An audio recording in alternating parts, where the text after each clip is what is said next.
మరి పోలీసులు ఎవరైనా దరఖాస్తు పెడితే వాళ్ళు అడుగుతున్నది న్యాయబద్ధమైన పనా, అది చట్టానికి లోబడిన పనా కాదా అనేటువంటిది డ్యూ డిలిజెన్స్ చేసుకోవాల్సిన బాధ్యత పోలీస్ డిపార్ట్మెంట్కి ఉంటుందా ఉండదా?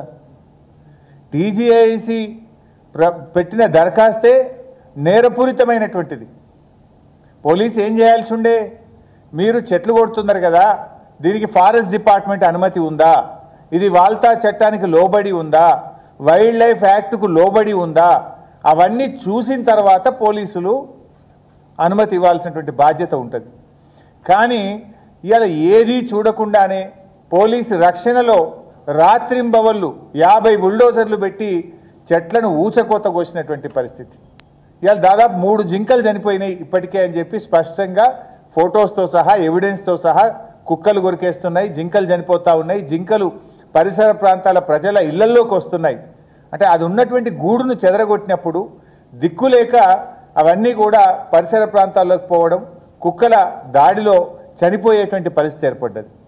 వెనకట సినిమా యాక్టరు సల్మాన్ ఖాన్ ఒక జింకను చంపితే ఆయన జైల్లో పెట్టిండ్రు. ఒక జింకను చంపితే అతన్ని జైల్లో పెట్టిండ్రు.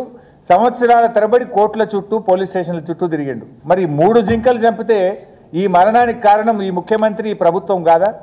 దీని మీద న్యాయపరంగా చర్య తీసుకోవాలన్నా వద్దా? సెక్షన్ 29 ప్రకారం, సెక్షన్ 29 వైల్డ్ లైఫ్ యాక్ట్ ప్రకారంగా ఒక జింక కానీ ఒక ఎనిమల్, వైల్డ్ లైఫ్ ఎనిమల్ ఏదైనా చనిపోతే 7 సంవత్సరాల శిక్ష వేయాలని చట్టం చెప్తా ఉంది. ఇంత స్పష్టంగా మీరు ఇవాళ ప్రకృతిని విధ్వంసం చేసి చెట్లను నరికివేసి ఇవాళ మూగజీవాల విధ్వంసానికి పాల్పడి 3 జింకలు చనిపోవడానికి ఇవాళ బాధ్యత రాష్ట్ర ప్రభుత్వందా కాదా? ఇవాళ అటవీ శాఖను కూడా నేను అడుగుతా ఉన్నా. జనరల్గా గ్రామాల్లో ఎవరైనా ఒక చెట్టు కొడితే అటవీ శాఖ పోయి ఆ బండ్లు సీజ్ చేస్తారు, కేసులు పెడతారు, జైళ్లలో పెడుతుంటారు.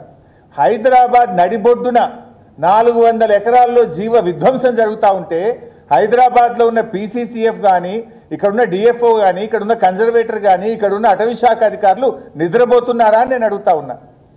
పేదవాడు తెలుసో తెలియకనో, చట్టం మీద అవగాహన లేకనో, తన పంట పొలానికి ఇబ్బంది జరిగి ఒక చెట్టు కొడితే కేసులు పెట్టే మీరు వేలాది చెట్లను ఊచకోత కోస్తా ఉంటే, ఫ్లడ్ లైట్ల వెలుతురులో చెట్లను నరుకుతా ఉంటే మీరు నిద్రపోతున్నారా? ఇన్ఫ్యాక్ట్ మా ఆర్ఎస్ ప్రవీణ్ కుమార్ గారు మీరు స్పందించడం లేదు అని చెప్పి వారే స్వయంగా ఆర్ఎస్ ప్రవీణ్ కుమార్ గారు పీసీసీఎఫ్ గారికి 2 ఏప్రిల్ రోజు లెటర్ పెట్టినారు. ఇక్కడ జీవ విధ్వంసం జరుగుతూ ఉంది, ఇక్కడ చెట్లన్నీ కూడా అనుమతి లేకుండా కొడతా ఉన్నారు, వైల్డ్ లైఫ్ ఎఫెక్ట్ అవుతూ ఉంది, తక్షణమే చర్య తీసుకోండి అని 2 ఏప్రిల్ నాడు స్వయంగా ఆర్ఎస్ ప్రవీణ్ కుమార్ గారు మన అటవీ శాఖ కార్యాలయానికి వెళ్ళి అరణ్య భవన్లో దరఖాస్తు ఇచ్చారు. మీకు దరఖాస్తు వచ్చిన తర్వాత కూడా స్పందించారా? రోజు అన్ని పత్రికల్లో హెడ్లైన్స్ వస్తుంటుంది, టీవీల్లో హెడ్లైన్స్ వస్తుంటుంది, యూనివర్సిటీ విద్యార్థులు రోడ్డు మీదకి వచ్చి ధర్నాలు చేస్తూ ఉంటారు, అయినా మీరు స్పందించరు.